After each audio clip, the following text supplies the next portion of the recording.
Мындан 4,5 жыл мурун Конфуций айткан: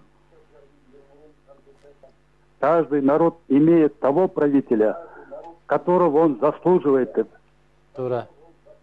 Биз өзүбүз кандай болсок, биздин жетекчилерибиз, лидерлерибиз ошондой болот. Анан Атамбаев болобу, Жээнбеков болобу, Мадумаров болобу келип бир күн оңдоп бере албайт да. Туура. Атамбаев деле экспорттоп келген жок. Биз коом өзүбүз биринчи оңолушубуз керек. Өзүбүз кандай болсок, азыр айтып атасыңар, жакшы шайлоону өткөрөлү, түзө таза өткөрөлү, анан тиги президент.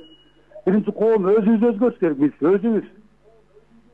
Биздин арасынан чыгат ошонун баары. Мен ошону айтып атам да, өзүбүздөн көз каранды, таза өткөрөбүз, өзүбүздөн көз Америка каранды. экспорттоп келген жок. Чоң рахмат. Өтө кошоңор. Рахмат. Мына Конфуцийдин айткан сөзүн айтып атат да, эми мен бул киши көрдүңүзбү? Бул киши каттуу жооп берди, эл капа болбойт да. А мен бир аз эле кабак түйүп койсом эле капа болуп туруп калат да. Биз капа болбойлучу, айланайындар. Мен айтып атпаймынбы?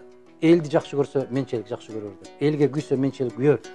Бирок баягы ата менен эне өз балдарына каттуу какыс кокус кылганда дагы аларды жаман көргөндөн какыс кокус кылбайт. Ошолорго күйгөндөн да.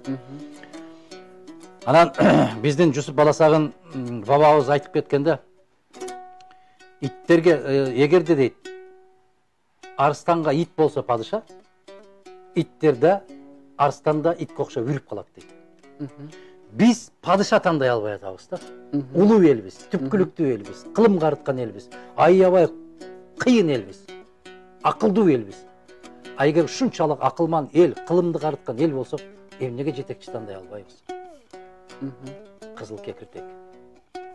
Кызыл кекиртек напсы шайтан бузуп коюп атат да. Эгерде эл каттуу көзөмөлгө алып таза шайлоо өткөрөбүз десе, өткөрөт. Каалоо керек. Менимче, мына 2020-жылга эл ушунчалык жетилди да. Мен көп жолугушууларды өткөрүп атам. Көп жаштар менен, студенттер менен, аксакалдар менен интеллигент бүт баары тойдук, бүттүк, эми тазалыкка барабыз деп турат. Кудай ошону куттуу кылган болсун.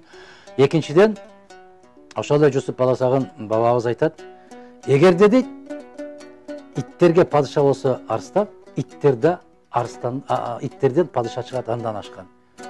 Азыркы суроо берген кишинин Конфуцийди мисал келтиргени ушундан турат да, эгерде сен арстан болсоң, неге чөөнү жетекчи кылып алып атасың деп суроо берип атат да Конфуций. Неге? Сен жолборс экенсиң, а неге чөөнү сен жетекчи кылып атасың дейт. Неге чөөгө баш ийип атасың деп атат да. Сен жолборс болсоң, сенден мыкты жолборсту тапчы дейт. Эл биз кабыламбыз деп атабыз, Биз ак элбирстин тукумубуз деп атабыз. А эмнеге анда ошол ак элбирстей болгон кабыламдарды таба албай атабыз? Маселе ушунда, ошону чогуу издейбиз, Кудай буйрса.